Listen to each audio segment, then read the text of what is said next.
The Galactic Council had ruled over the stars for 12,000 years, and in all that time they had never met a species quite like humanity. When the first human ship stumbled through a natural wormhole and appeared in Council space in the year 2247, the aliens who found them were not surprised because new species emerged from primitive worlds all the time, and the Council had long ago perfected the art of welcoming them into the fold. Ambassador Veltries of the Deshan Consortium was chosen to make first contact because the Deshans were masters of diplomacy and trade, and they knew exactly how to handle young species who had just discovered they were not alone in the universe.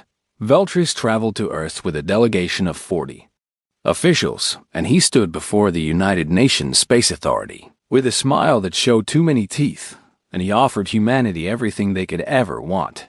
He offered them faster than light travel, because human ships were slow and primitive, and would take centuries to reach even the nearest stars without help. He offered them access to galactic markets where they could trade for medicines that cured any disease and materials stronger than anything Earth could produce, and technology that would advance human civilization by thousands of years.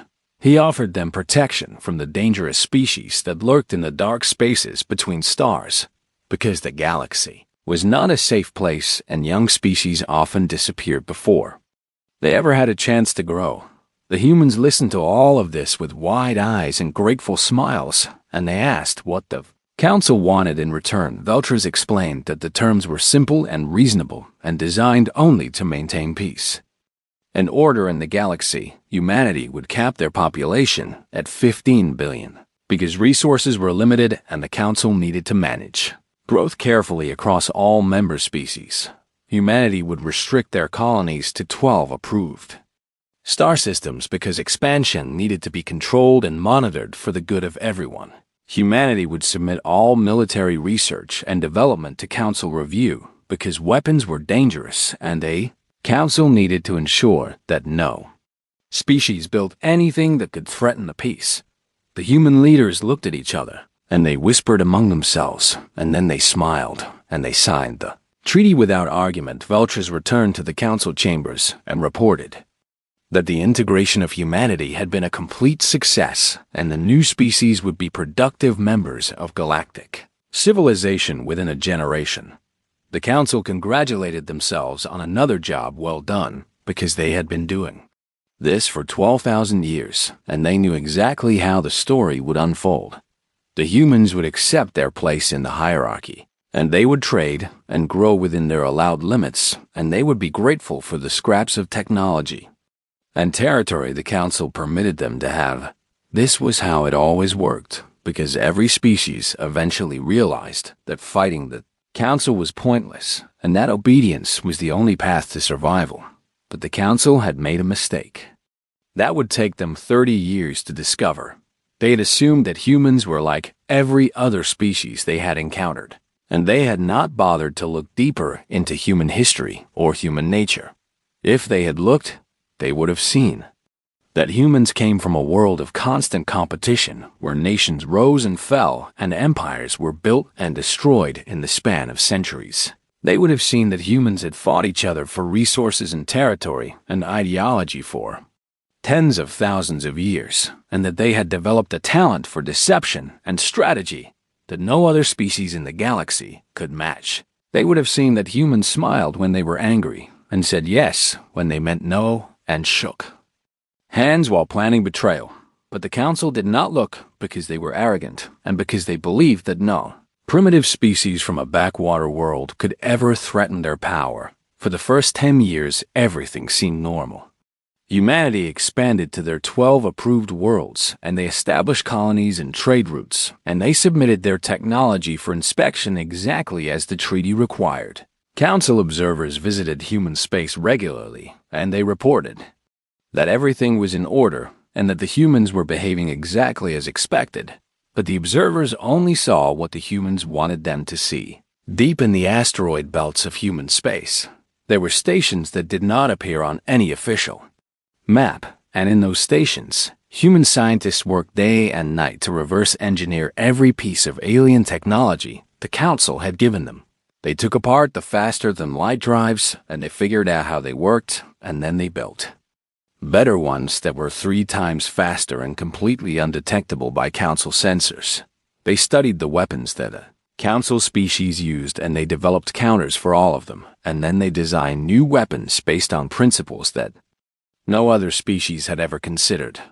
They built ships in secret shipyards, hidden inside hollowed-out moons, and they trained crews in simulation chambers that prepared them for battles Council could never imagine. And while all of this was happening, the humans kept smiling and nodding and submitting their fake research reports and hosting Council inspectors who never thought to look beyond what they were shown.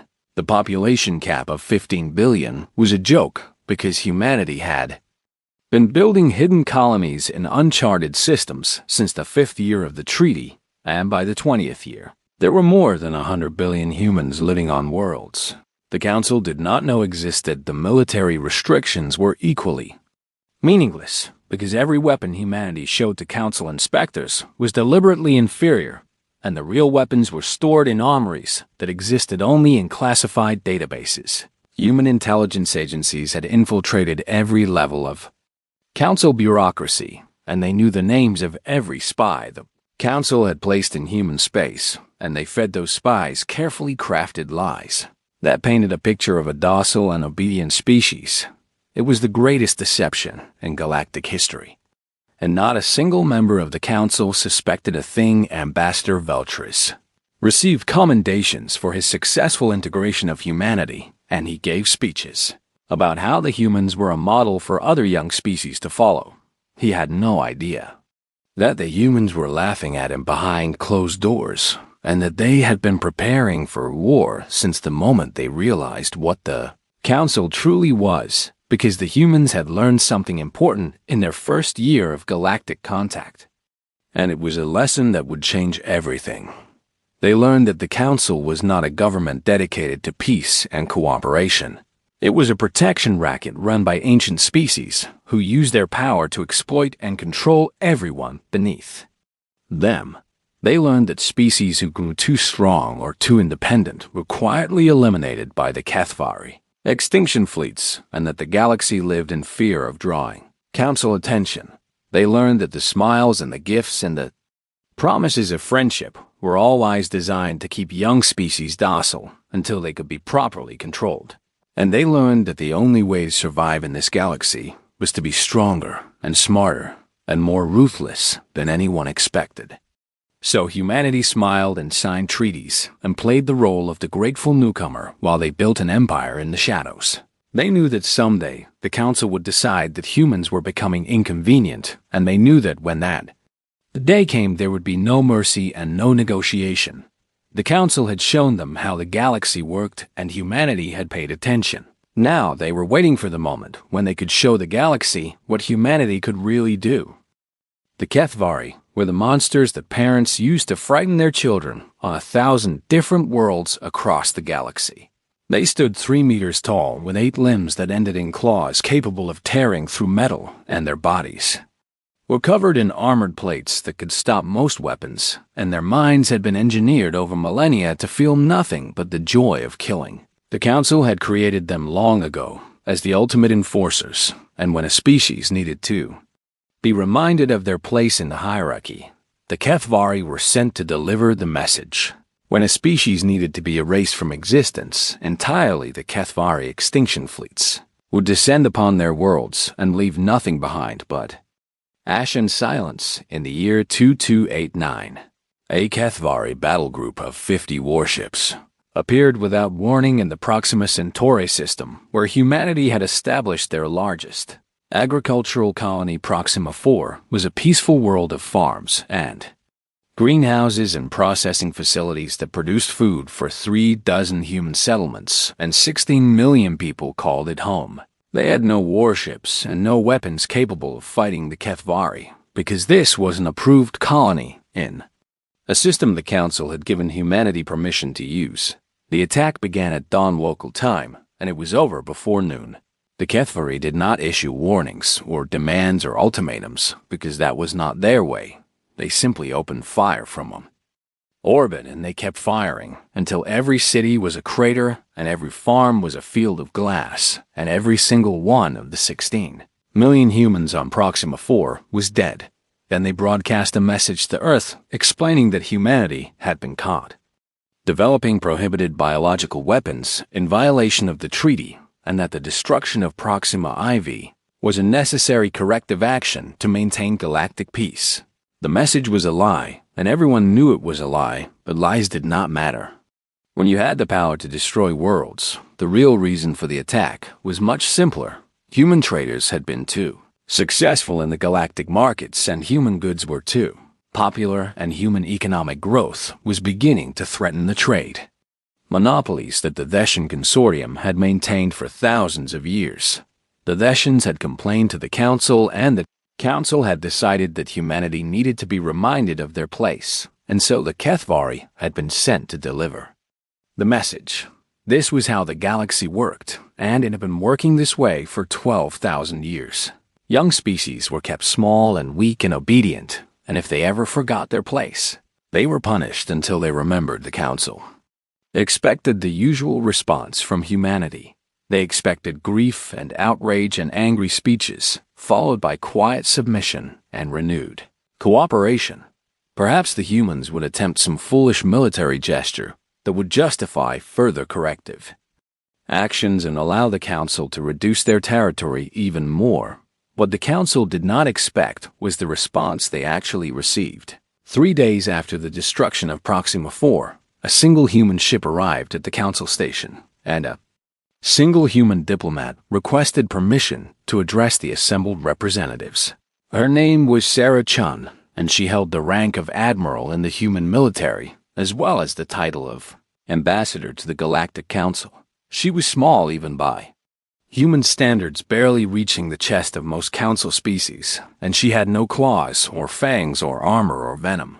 The Kethvari delegate clicked his mandibles in amusement when she walked into the chamber because she looked like something he could kill with a single swipe of his claw. Ambassador Chun walked to the speaking podium at the center of the chamber, and she looked around at the representatives of 47 species who ruled the galaxy, and she did not seem afraid. High Arbiter Theshan Prime, who led the Council, spoke first in a tone of practiced sympathy. The Galactic Council expressed deep regret for the unfortunate incident at Proxima 4. He said, but the evidence of treaty violations had been clear, and the corrective action had been necessary, and the Council trusted that humanity would learn from this experience and would be more careful to follow the rules in the future. Ambassador Chen listened to this speech without expression, and when the High Arbiter finished, she did not thank him or acknowledge his words. She simply said that 16 million people had lived on Proxima 4, and that they had been farmers and teachers and children, and that the Council had murdered them to send the message. The High Arbiter started to respond that the action had been necessary to maintain galactic order, but Ambassador Chun cut him off. She said that she was not finished speaking. The chamber went silent because no one had ever interrupted the High Arbiter. The Four and the Kethvari delegate rose from his seat with his claws extended. But Ambassador Chun ignored him and continued speaking in a voice that was quiet but somehow filled the entire chamber. She said that the Council had made a mistake, but not a moral one, because the Council clearly did not have the capacity to understand morality. The mistake was tactical. The Council had assumed that humanity was like all the other species they had conquered and controlled over the millennia, and they had assumed that humans would calculate the odds and recognize the superior numbers and submit. She placed a small device on the podium and said that she wanted to show the Council something. The holographic display in the center of the chamber flickered, and then it showed an image that made the High Arbiter stop breathing. It showed the Kethvari homeworld surrounded by a human fleet. Not a small fleet of the primitive ships that humans were supposed to have, but a massive armada of hundreds of warships that did not match any design the Council had ever approved. Ships that had somehow traveled 400 light years across the galaxy without being detected by any of the thousands of sensors and monitoring stations that watched every corner of Council spaceships. that were currently positioned to rain destruction down on the home world of the most feared warriors in the galaxy. The HFY delegate made a sound that might have been fear, and the chamber erupted. In chaos, as representatives shouted and screamed and demanded to know what was happening, Ambassador Chun waited for the noise to die down, and then she spoke again. She said that the destruction of Proxima 4 would be answered, but not today. Today. She had come to teach the Council something that the galaxy seemed to have forgotten. She said that humanity had spent 30 years watching and learning and preparing for this moment, and that they had built an empire in the shadows while the Council congratulated themselves on how well they had tamed the newcomers. She said that the fleet around the HFY homeworld was just a fraction of what humanity had built, and that there were weapons in human arsenals that the Council could not even imagine. She said that humanity could destroy the HFY right now, and that they could turn their homeworld into the same kind of graveyard that Proxima IV had become. But they were not going to do that because humanity was not like the Council. She said that this was a warning, and that the next time the Council sent their monsters to murder human civilians, the response would not be so restrained. Then she looked directly at the HFY delegate, and she smiled in a way that showed her teeth, and she said something that would be remembered for centuries. She said that the Council should never have taught humanity that they were alone in a hostile universe because humans had a very particular response to being threatened. They did not submit, and they did not surrender, and they did not forget. They got stronger, and they got smarter, and they waited for the perfect moment to strike. And now that moment had arrived. Ambassador Chun turned and walked out of the chamber, and no one tried to stop her behind. The holographic display continued to show the human fleet surrounding the HFY homeworld, and the most powerful leaders in the galaxy sat in stunned silence as they realized that everything they thought they knew about humanity had been wrong. The game had changed, and the Council was no longer in control. For the first time in 12,000 years, the masters of the galaxy felt something they had almost forgotten how to feel. They felt afraid. In the days following Ambassador Chun's speech, the Council's intelligence networks worked harder than they had ever worked before. Every spy and every censor and every informant was directed to find out the truth about what humanity had been doing.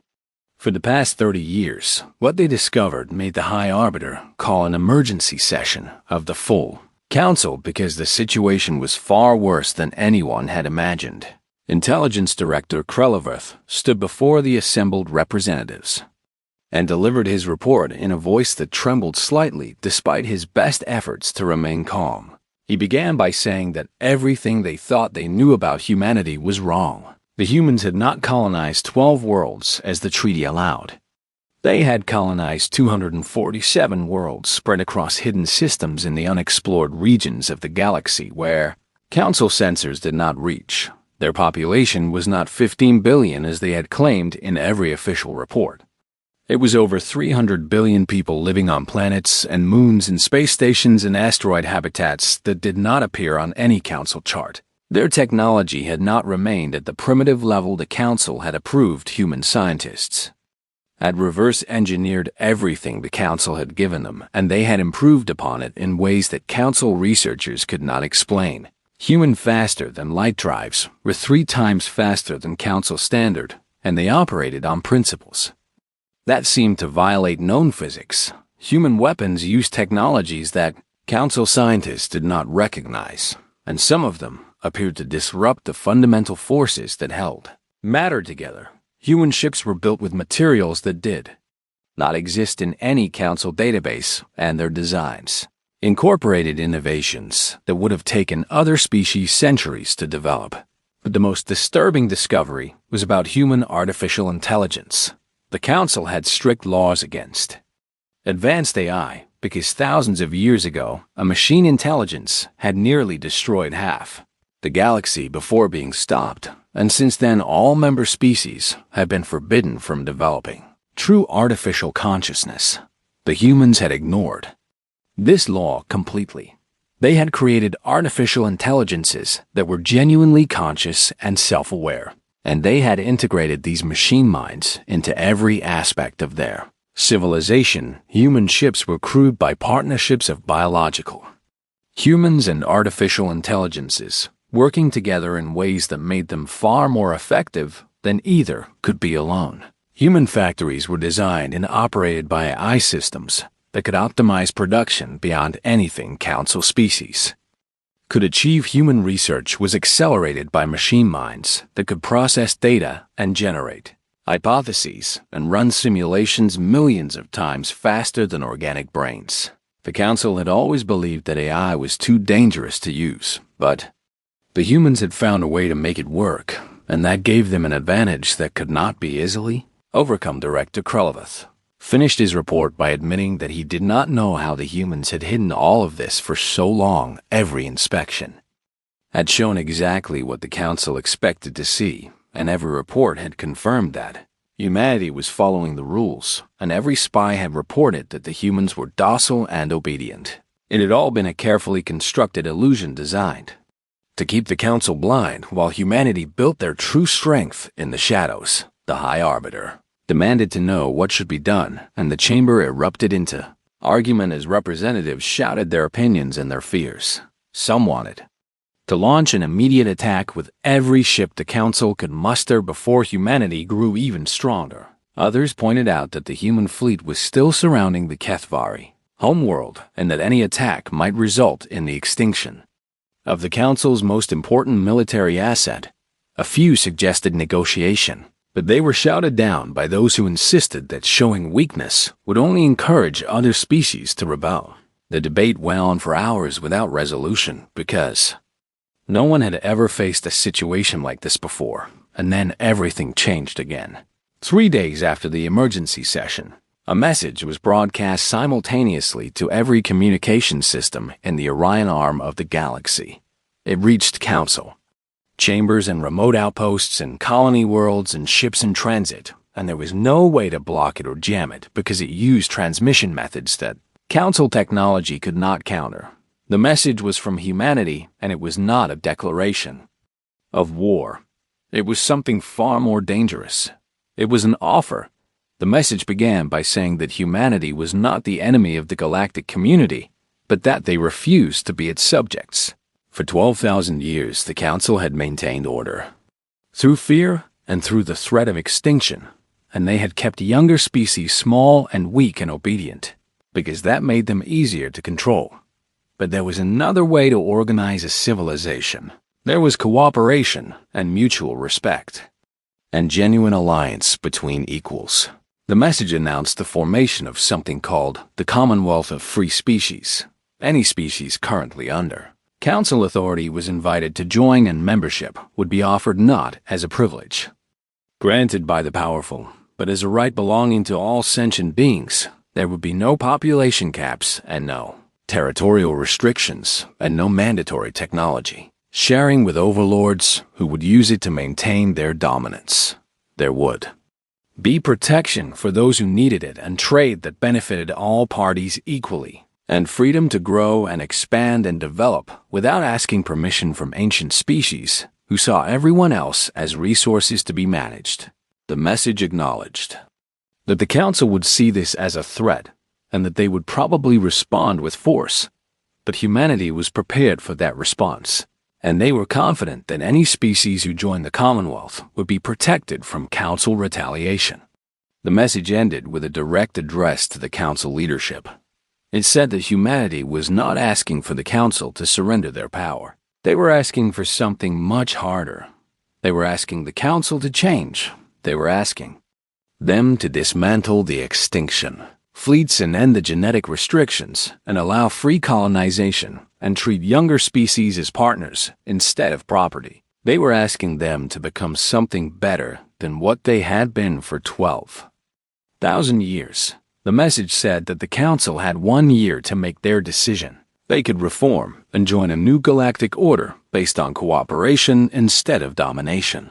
Or they could fight and learn what happened to those who tried to destroy humanity. The choice was theirs. When the message ended, the Council chamber was silent. Every representative understood that the galaxy had just changed forever. Some species would accept the human offer, and others would remain loyal to the Council, and the result would be a division that could not be easily healed. The High Arbiter looked around at his fellow rulers, and he saw fear in their eyes, and he knew that fear was the only thing that ever held the Council together now. That fear was directed at something new, and he was not sure the old order could survive. But he also knew that the Council had not ruled for 12,000 years by accepting challenges to their authority. They would fight. They would use every weapon and every ally and every trick they had accumulated over millennia of dominance, and they would show humanity and the entire galaxy what happened to those who dared to defy the masters of the stars. The war that would reshape civilization was about to begin. The Council did not wait for the 1-year deadline to expire.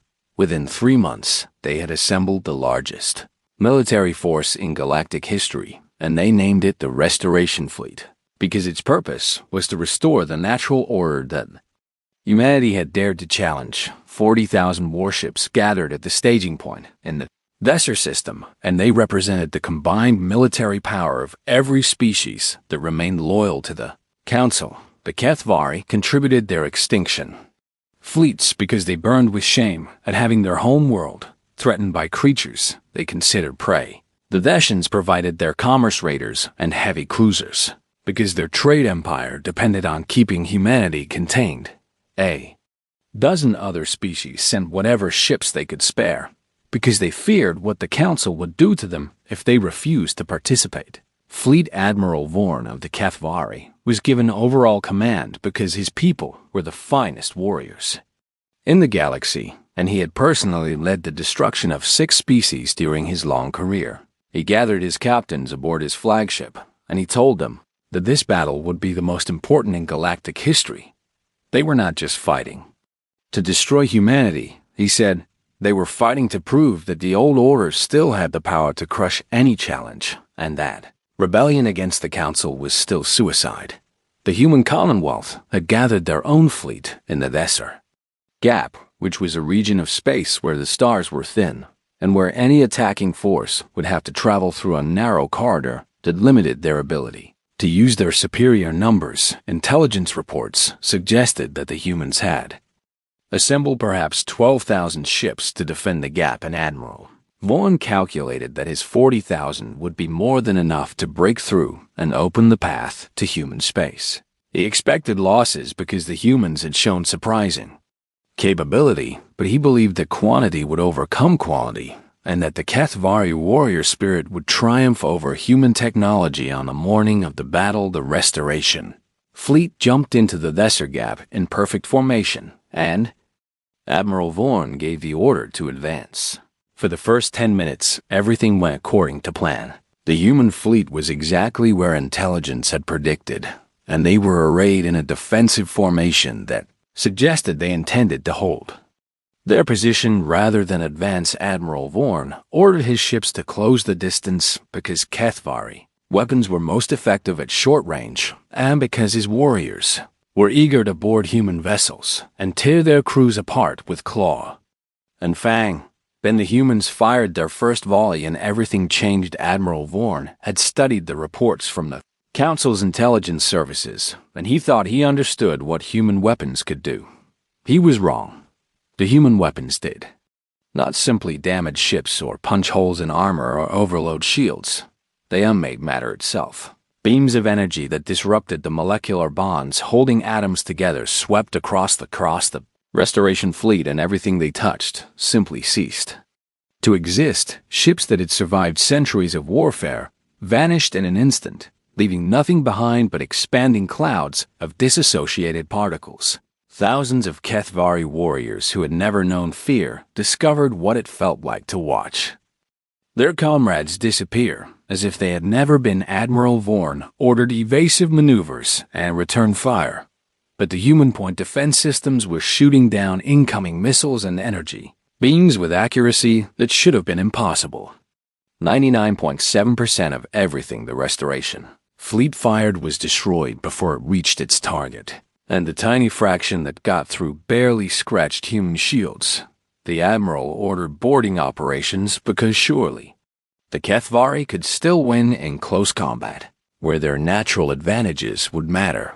Assault shuttles launched by the thousands, and they raced toward human ships with warriors packed inside, eager to fight and kill and prove their superiority. Some of the shuttles actually reached their targets, and Kethvari boarding parties breached human hulls and charged inside, expecting to find soft and weak creatures who would fall easily to their claws. What they found instead were humans empowered. Armor that made them as strong as Kethvari and as tough as armored vehicles. The humans fought with weapons that fired projectiles capable of punching through Kethvari plate armor, and they fought with blades that could cut through chitin and bone, and they fought with a ferocity that shocked warriors who had believed themselves the greatest fighters in the galaxy. Kethvari, who inflicted wounds that should have killed their opponents, watched in disbelief as humans kept fighting despite injuries that would have incapacitated any other species. Human soldiers whose limbs had been torn off continued to fire their weapons until blood loss finally stopped them. Human Marines who had been impaled on Kethvari claws used their last breath to detonate grenades that took their killers with them. The boarding operations that were supposed to turn the tide of battle became slaughterhouses where Kethvari died by the hundreds for every human they managed to kill 4 hours after. The battle began. Admiral Vorn ordered a retreat. He had lost 17,000 ships and over 2 million warriors, and he had not managed to destroy a single human vessel. The human fleet did not pursue. They held their position in the Vesser Gap, and they watched the broken Restoration fleet limp away, and they broadcast a message that Admiral Vorn would remember for the rest of his life. The message said that the humans had recovered all Kethvari survivors from destroyed ships and disabled shuttles. 62,000 wounded warriors were being treated in human medical facilities by doctors who were working to save their lives. 17,000 dead warriors would be returned to their families with full military honors. The message said that this was what the Commonwealth offered, not conquest and not extinction, and not the brutality that the Council had shown to countless species over 12,000 years. Mercy, compassion, the recognition that even enemies were still people who deserved dignity. Admiral Vorn did not understand why the humans were doing this, because in his entire life, he had never seen a victorious army treat its defeated enemies with kindness. But over the following weeks, as wounded Kethvari returned home and told stories of human doctors who had gentle hands and soft voices and who had treated them with respect instead of contempt, something began to change. Warriors who had been taught since birth to see other species as prey began to wonder if perhaps they had been lied to. Families who had expected to mourn their dead received instead living relatives who spoke of humans not as monsters but as honorable foes who fought hard but showed mercy to the defeated. And across the galaxy, other species watched and listened and began to ask themselves whether the Virayel Council deserved their loyalty. Within 6 months, 43 species had defected from the Council to the Commonwealth. The Veshan economy collapsed as human trade routes opened to their competitors, and their monopolies crumbled. The Kethvari military was in shambles, and their warrior culture was being shaken to its foundations by the realization that there might be more to strength than the ability to kill. And finally, the High Arbiters sent a message to the human Commonwealth requesting a meeting to discuss terms. The war was over before it had truly begun. Humanity had won not by destroying their enemies, but by showing them a better way. The signing ceremony took place on Earth because Ambassador Chun insisted that the leaders of the galaxy should see where humanity came from. Ships carrying delegates from 100 different species descended through the atmosphere of the small blue world that had given birth to the beings who had changed everything. The High Arbiter of the Vishan Consortium had never visited a planet so small or so fragile, and as he looked out the window of his shuttle at the white clouds and blue oceans below, he felt a strange sensation that he could not identify. It was humility, and it was something he had not experienced in over 3,000 years of life. The ceremony was held in a place called Geneva, in a building that had once housed something called the United Nations, which had been humanity's first attempt at global cooperation long before they reached the star's ambassador. Chun met the High Arbiter at the entrance, and she escorted him through hallways lined with images. From human history, he saw pictures of human wars and human suffering and human cruelty, and he recognized the same patterns that existed in every species, including his own. But he also saw pictures of humans helping each other and healing each other and building together, and he realized that this species contained both darkness and light in measures that seemed impossible to reconcile. The conference room where the treaty would be signed was simple and undecorated because the humans had explained that the importance of the moment did not require elaborate ceremony. Representatives from every species in the new Commonwealth were present, along with delegates from the remaining Council worlds and observers from species who had not yet decided which side to join. The High Arbiter and Ambassador Chun sat across from each other at a plain wooden table, and between them lay the document that would reshape galactic civilization. It was called the Accord of Soul, and it established the framework for a new relationship between the old powers and the young ones. The Council would not be dissolved because humanity recognized that 12,000 years of institutional knowledge should not be discarded simply because some of it had been used for evil purposes. But the Council would be reformed, the extinction. Fleets would be disbanded, and their ships would be converted to exploration and defense vessels that would protect all species equally. The population caps and territorial restrictions would be eliminated, and every species would be free to grow and expand according to their own choices. The technology sharing agreements would be rewritten so that knowledge flowed freely in all directions instead of being hoarded by the powerful. And most importantly, the Council would no longer rule by fear. Decisions would be made through genuine negotiation and consensus, and no species would have the power to destroy another simply because they had become inconvenient. Before signing the document, the High Arbiter asked Ambassador Chun a question that had been troubling him since the Battle of Vesser Gap. He asked why humanity had not destroyed the Kethvari when they had the chance. He asked why they had shown mercy to warriors who had murdered 16 million of their people on Proxima 4. He asked why they had chosen to heal their enemies instead of exterminating them. Ambassador Chun looked at him for a long moment before answering. She said that the answer required understanding something about human nature that most species found confusing. Humans were capable of great violence and great cruelty, and they had proven this countless times throughout their history. But they were also capable of something else. They were capable of looking at their enemies and seeing themselves. She said that every human child grew up hearing stories about the terrible things that humans had done to each other, and about the wars and genocides and atrocities that filled human history.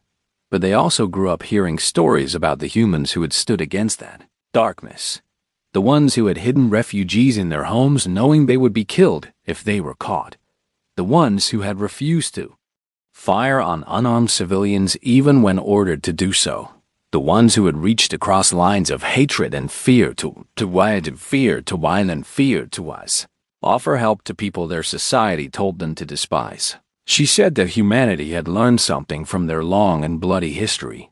They had learned that the cycle of violence and revenge never ended on its own. Someone had to choose to break it. Someone had to look at their enemy and say that this stops here, and that there will be no more killing, and that they would find better ways. She said that when humanity looked at the Kethvari, they did not see monsters. They saw a species that had been shaped by their masters into weapons, and who had never been given the chance to be anything else, and humanity had decided to give them that chance. The High Arbiter was silent for a long time after she finished speaking. Then he said something that surprised everyone in the room, including himself. He said that his species had ruled the galaxy for 12,000 years. And in all that time, they had never once considered that there might be a better way. They had assumed that power was the only thing that mattered, and that fear was the only tool that worked, and that anyone who showed mercy was simply too weak to do otherwise. But humanity had shown that strength and mercy could exist together. They had won the war by refusing to become the thing they were fighting against. He said that he did not know if his people could learn to be like that, but he was willing to try. Ambassador Chen smiled and extended her hand in the human gesture of agreement. The High Arbiter took it. Around them, the representatives of 100 species watched as two civilizations that had been enemies chose to become partners. The document was signed, and the new era officially began. Over the following decades, the galaxy transformed in ways that no one could have predicted. HFY warriors, who had once been instruments of extinction, became protectors of the weak, and their fearsome reputation was turned toward defending colony worlds from pirates and natural disasters. Dacian traders who had once maintained monopolies, through political manipulation, learned to compete fairly and discovered that honest commerce could be even more profitable than corruption. Species that had lived in fear for millennia emerged from their hiding places and contributed their unique gifts to a civilization that welcomed them as equals, and humanity continued to do what they had always done. They explored and they built, and they made mistakes, and they learned from them. They fought when they had to, and they made peace when they could. They reached out to species that had never known friendship, and they showed them that the universe did not have to be a place of fear. 100 years after the Accord of Soul, the galaxy faced a new threat that made everything that had come before seem small. A machine intelligence from the Andromeda galaxy arrived with fleets that darkened the stars and a hunger that had consumed entire civilizations. It called itself the Swarm, and it had been traveling between galaxies for 1,000,000 years, leaving only silence in its wake. The old council would have fractured in the face of such a threat, with each species looking out for itself and abandoning the others to their fate. But the Commonwealth held together. Humans and HFY and Dacians and 100 other species stood side by side, and they faced the Swarm as one civilization united in common purpose. The war lasted 3 centuries, and there were defeats and losses that would be mourned for generations. But in the end, the Commonwealth prevailed, because they had something the Swarm had never encountered in its 1,000,000-year existence. They had each other. They had the willingness to sacrifice for people who were different from them. They had the ability to find hope in the darkest moments and to keep fighting when everything seemed lost. And they had the legacy of a small blue world that had taught the galaxy what it meant to be human. Not the ability to destroy, but the choice to build. Not the instinct for conquest, but the capacity for compassion. Not the certainty of being right, but the humility to learn and grow and change. The stars had belonged to the Council for 12,000 years, and they had used that time to create an empire of fear. Humanity showed them that the stars could belong to everyone and that the future could be something worth hoping for. It started with 16 million dead farmers on a forgotten colony world, and a small woman who stood before the masters of the galaxy and refused to submit. It ended with a civilization that spanned the stars, and that would carry the light of cooperation and hope into the endless darkness. The Council had tried to control humanity. What happened next changed everything, and the galaxy was better for it.